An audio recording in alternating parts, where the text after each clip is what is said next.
ഫ്രണ്ടിൽ ചേമ്പല, പിന്നെ പുളിഞ്ചിക്ക, ഇവിടുത്തെ ബിംപുളി ഒക്കെ ഇരിപ്പുണ്ട്.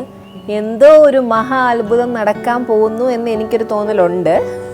അപ്പോൾ ചേച്ചി, നമ്മൾ ഇന്ന് എന്താണ് ഉണ്ടാക്കാൻ പോകുന്നത്? അത്ഭുതമൊന്നുമല്ല, പത്രട എന്ന് പറയും. പത്രട. ഇവിടുത്തെ പേരുകളൊക്കെ ഇച്ചിരി ഡിഫിക്കൽട്ടാണ് പറയാൻ വേണ്ടിയിട്ട്. ഞാൻ ഇതുവരെ ഉള്ള പേരുകളെല്ലാം കേട്ടത് വെച്ച് കമ്പയർ ചെയ്ത് ഞാൻ പറയാണ്, ഇച്ചിരി പാടാണ് നമുക്ക് ഓർത്തെടുത്ത് പറയാൻ വേണ്ടിയിട്ട്.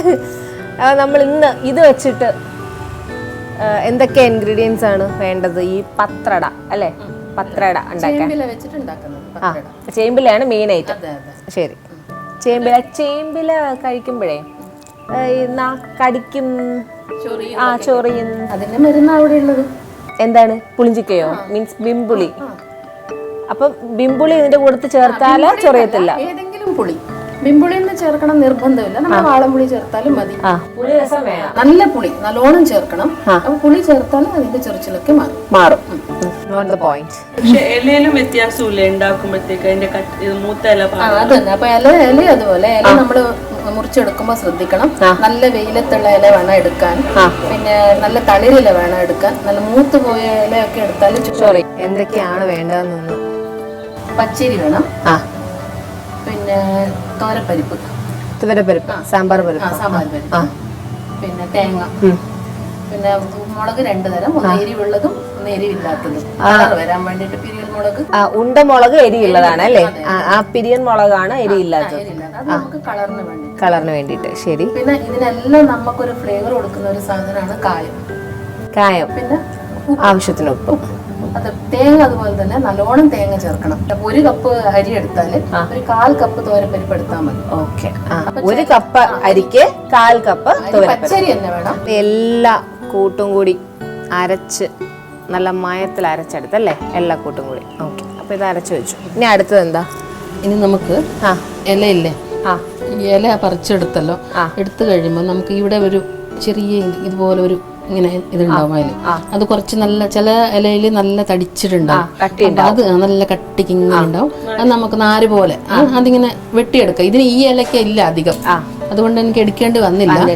ചിലപ്പം വരും. അപ്പൊ അത് നമുക്ക് വെട്ടി മാറ്റിയെടുക്കാം. തണ്ട് മാത്രം ഇങ്ങനെ, വേറൊന്നും ചെയ്യണ്ട. ഇത് മാറ്റിയെടുത്താൽ മതി കേട്ടോ. എന്നിട്ട് പുറം വശമാണ് നമുക്ക് ഇങ്ങനെ വെക്കുന്നത്. അരച്ചെടുത്ത ഈ കൂട്ട് ഇങ്ങനെ തേച്ച് കൊടുക്കാം. നന്നായിട്ട് എല്ലായിടത്തും സ്പ്രെഡ് ആവുന്ന പോലെ തേച്ച് കൊടുക്കണം. ഫുള്ളിങ്ങനെ. ഇതിൻ്റെ മുകളിലായിട്ട് ഒരു ഇലയും കൂടി. ഈ ഇല നമ്മൾ ഇങ്ങനെ വെച്ചല്ലോ. അപ്പൊ ഈ ഇല നമുക്ക് ഇങ്ങനെ വെക്കാം. തിരിച്ച് വെച്ചിട്ട് വീണ്ടും അതേപോലെ ഇങ്ങനെ തേച്ച് കൊടുക്കാം. ശരിക്കും കറക്റ്റായിട്ട് ഈവനായിട്ട് സ്പ്രെഡ് ചെയ്ത് കൊടുക്കാം. വീണ്ടും നമുക്ക് അതേപോലെ ഇങ്ങനെ തിരിച്ചു കൊടുക്കാം.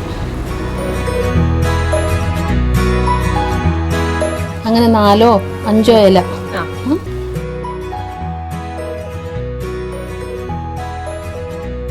ഇതാണ് ഇത്. ഇപ്പൊ ഇത് ഇങ്ങനെ ഒരു സൈഡ് ഇങ്ങനെ നമ്മൾ മാർജിൻ ഇടൂലേ, അതുപോലെ ഒരു സൈഡ് ഒരു മാവ് പുറത്തേക്ക് വരാതിരിക്കാൻ വേണ്ടി നമ്മൾ സീൽ ചെയ്യുന്നത്. പക്ഷെ ഇവിടെയും നമുക്ക് കുറച്ച് മാവ് തേച്ച് കൊടുക്കണം, ഇല്ലെങ്കിൽ ഇതിന് ഇവിടെ ടേസ്റ്റ് ഉണ്ടാവില്ല.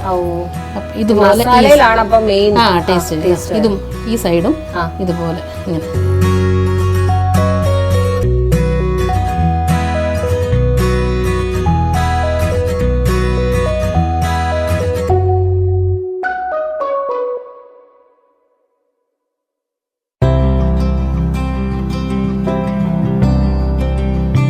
ഇനി നമ്മളിത് പുഴുങ്ങിയെടുക്കുകയാണ് ചെയ്യുന്നത്. പുഴുങ്ങിയെടുക്കും. നമ്മൾ ഇഡ്ഡലിയൊക്കെ വേവിക്കൂലേ, അതുപോലെ അപ്പച്ചെമ്പിൽ വെള്ളം തിളപ്പിച്ച് അതിൽ ഇത് വെച്ചിട്ട് ഇത് 2 കഷ്ണാക്കും. എന്നിട്ട് ഇത് വേവിച്ചെടുക്കും. നമ്മൾ വേവിച്ചെടുക്കാൻ മാത്രമേ. ഞാനിങ്ങനെ റോൾ ചെയ്തപ്പോഴത്തേക്ക് ഞാൻ പെട്ടെന്ന് ഫ്രൈ ചെയ്യാനായി. അല്ല, ഫ്രൈയും ചെയ്യാം, നമുക്ക് വേവിച്ചിട്ട് ഫ്രൈ ചെയ്യാം. വെറുതെ ഇത് ഇങ്ങനെ കട്ട് ചെയ്ത് ഫ്രൈ ചെയ്താൽ അത്ര ടേസ്റ്റ് ഉണ്ടാവില്ല. ചിലപ്പോൾ ഉള്ളിൽ പച്ചക്ക് ഉണ്ടാവില്ല. ഇല പച്ചക്ക് ഉണ്ടെങ്കിൽ ചൊറിയും. അപ്പൊ ഇല പച്ചക്ക് ഇരിക്കരുത്. അപ്പൊ നല്ലോണം വെന്ത് വരണം നമുക്ക്. അതെ, ഇത് വേവിച്ചതിന് ശേഷം സ്ലൈസ് ചെയ്തിട്ട് വേണമെങ്കിൽ ഫ്രൈ ചെയ്ത് ഗ്രേവി ആക്കിയിട്ടിടാം. പിന്നെ അത് നല്ല ഇങ്ങനെ നമ്മളെ കൊത്തു പൊറോട്ടയൊക്കെ കൊത്തിയെടുക്കൂലേ, അതുപോലെ നല്ലോണം കൊത്തിയെടുത്തിട്ട് സവാളയൊക്കെ നല്ലോണം ഫ്രൈ ചെയ്ത് അതിലുള്ള ആ എങ്ങനെ വേണോ അതുപോലെ ചെയ്യാം.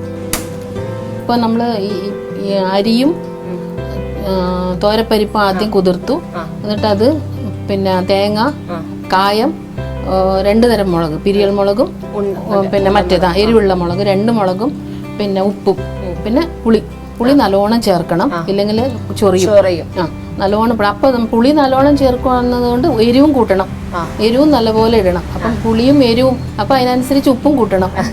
അങ്ങനെ നല്ലോണം എരിവും പുളിയുള്ള നല്ലോണം ഉള്ള ഒരു സാധനമാണ് ഈ പത്രട. അപ്പൊ അതൊക്കെ ചേർത്ത് നല്ല നൈസായിട്ട് അരച്ചെടുക്കുക.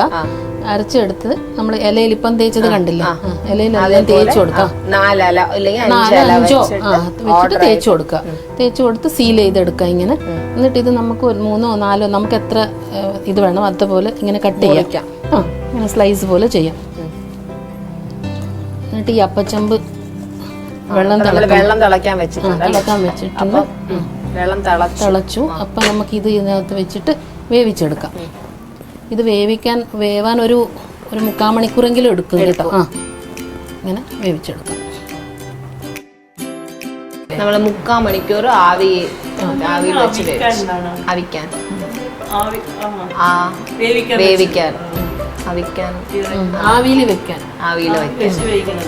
ഇത് ഡീപ് ഫ്രൈ ചെയ്യുന്നതിനേക്കാളും നല്ലത് ഇങ്ങനെ ഷാലോ ഫ്രൈ ചെയ്യുന്നതാണ് നല്ലത്. ഒരു തവ ഫ്രൈ കുറച്ച് എണ്ണ ഒരു തവയിൽ ഒഴിച്ചിട്ട് മൊരിച്ചെടുക്കാം.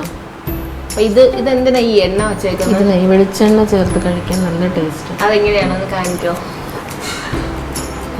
ഇതിന് മുകളിൽ ഇങ്ങനെ വെളിച്ചെണ്ണ ഒഴിക്കണം. എന്നിട്ട് ഇത് കഴിക്കണം. നമ്മൾ ഇത് ഇത്രയും ആക്കിയപ്പോൾ നമ്മൾ ഒരു തുള്ളി വെണ്ണ ഒഴിച്ചിട്ടില്ല. ഇല്ല, നമ്മൾ ഒഴിച്ചോ? ഇല്ല. പത്രയുടെ കൂട്ടുണ്ടാക്കുമ്പോഴോ തേക്കുമ്പോഴോ ഇല്ല. ഒരു ഹെൽത്തി വിഭവമാണ്.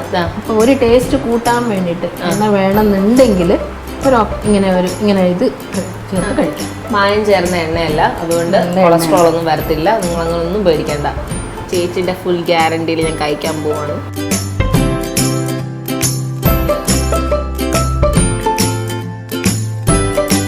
നമ്മൾ ഈ ഉള്ളിവടയൊക്കെ കഴിക്കൂലേ, അതുപോലെയാണ് തോന്നുന്നത് കേട്ടോ. ഇല്ല, പിന്നെ എവിടുന്ന് ചെറിയ അടിപൊളി. അപ്പൊ ചെറിയാണെങ്കിൽ എന്തായാലും നമ്മളെ മുതുമുത്തച്ഛന്മാരോ മുത്തശ്ശിമാരോ ഒന്നും ഉണ്ടാക്കില്ലായിരുന്നു, കഴിക്കാൻ പറയത്തില്ല. അതാണ് അത്ര ഗ്യാരണ്ടിയോടെ പറഞ്ഞത്. എനിക്ക് പേടിയൊന്നുമില്ല കേട്ടോ.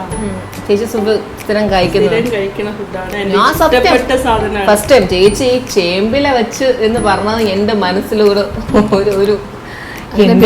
കുറെ കാലത്തെ ആഗ്രഹം സാധിച്ചു. ഞാൻ എപ്പോഴും പറഞ്ഞാലോ, ഞാൻ കൊച്ചിലേ കഴിച്ചിട്ടുണ്ട് കേട്ടോ. നമുക്ക് എന്ത് ആഘോഷം വന്നെങ്കിൽ ഞാൻ വിനായക ചതുർത്ഥി വരുമ്പോഴത്തേക്ക് നെയ്ബേഴ്സ് എല്ലാം വീട്ടിൽ ഇങ്ങനത്തെ സാധനങ്ങൾ കൊട്ടിക ഇത് അമ്മ ഉണ്ടാക്കും. പക്ഷെ ആഘോഷ ദിവസങ്ങളിൽ എല്ലാവരും അപ്പുറത്തേക്ക് വീട്ടിലുള്ളവരൊക്കെ ഇത് കൊണ്ടുതരും കേട്ടോ. അപ്പം നമ്മൾ പ്രധാനപ്പെട്ട വിഭവമാണ്. ഭയങ്കര ടേസ്റ്റാണ്, നല്ല ടേസ്റ്റാണ്. അങ്ങനെ കേരള കർണാടക ബോർഡർ ഇവിടുത്തെ ഫുഡ് ഒരു രക്ഷയുമില്ല.